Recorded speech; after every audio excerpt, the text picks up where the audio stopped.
Hello everyone, welcome to GametechUK and my gaming news series. This is where I like to look at everything going on in the world of gaming and keep you as up to date as possible. So let's get on with today's video. As absolutely extraordinary as this sounds, it looks like the retailer Game is looking to end the practice of selling video games in store.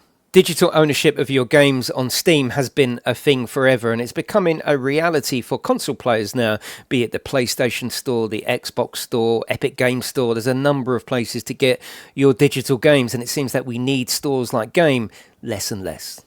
It really does seem for the last number of years that Game has been imploding upon itself and cutting off all the reasons why you would go to Game in the first place. For example, the reward system is now ending. You can't get any more rewards, and it was a small advantage of buying your physical copies from Game. You would build up the rewards, and maybe once a year or once every 18 months you might be able to afford to have a free game, absolutely free of charge, just as a thank you for building up your points. That was a great reason to shop at Game.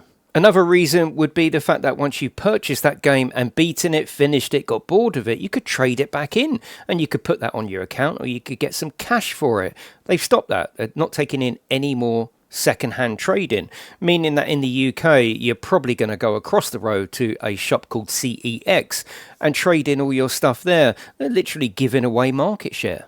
Ever since the Fraser Group took over in 2019, Game's identity has been diluted. It was already, of course, diluting anyway, but it really needed someone to come in and put it back on the map. Instead, they made Game a bit of a sort of non-entity. You could go in there and find a small selection of Warhammer, a small selection of Lego, a small selection of collectibles. It really didn't have an identity, and I think that's really the core of the problem. It's not made for the gamer anymore.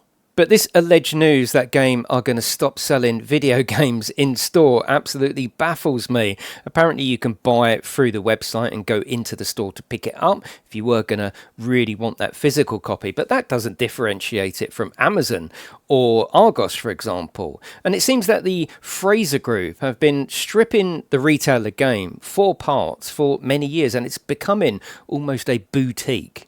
If you go into Fraser Group's other stores like House of Fraser or Sports Direct, you will see a small selection for games. So it is on its way to being a boutique choice that casual shoppers might pick up on something that's on the game section and buy it there. But that means no more video games. You won't be able to casually walk past, pick a video game up and like the look of it, which I think is an important part of the video game industry. And I think that really is a nail in the coffin for Game as we know it.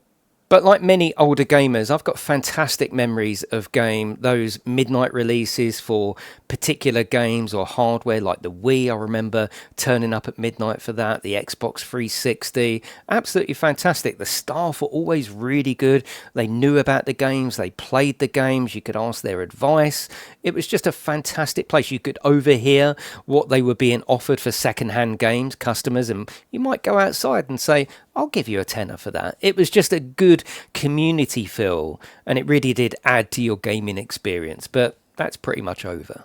I'd love to know in the comments section, get down there now, tell me what your favourite memories of Game are. What are your current memories of Game? What's your current thoughts and opinions about the fact that they're going to stop selling new games? I don't understand it. I do from a business point of view. Can you imagine how much it would be to actually stock all the stores around the UK with new games? I suppose if you take that out, that relieves a lot of financial pressure from the actual organisation. So I totally understand it. I just don't particularly like it. And it's a Game is a shop that I want to exist, even though I don't go in and purchase myself. I can't remember the last time I purchased anything from Game, but I like it to be on the high street for those casual gamers and just people walking past and going, I might give this a try. I think it's important. So I'd love to know your thoughts and opinions in the comments section below. But that is it, everyone. Thank you very much for watching.